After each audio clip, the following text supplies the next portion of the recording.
guys, I really like this. I think you did really well. Like, I can't work with tiny crumbles.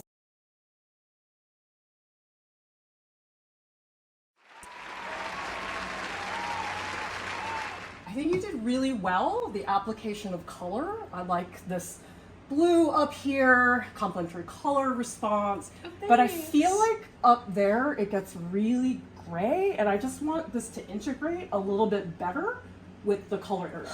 Well, my charcoal, it just kept smearing everywhere, and every time I put my hand down, it just smeared that way too. Like, it should be charcoal that stays in one place. Well, just take your kneaded eraser. If you have your kneaded eraser, you can just like push the charcoal in the direction you want it to go in.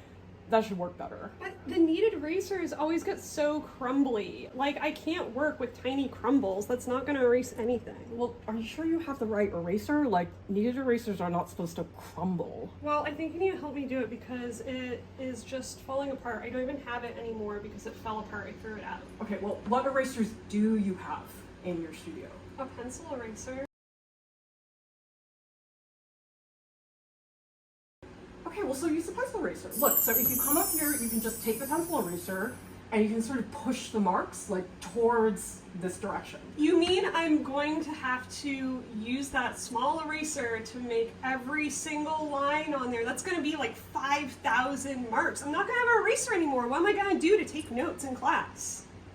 I don't know, something else!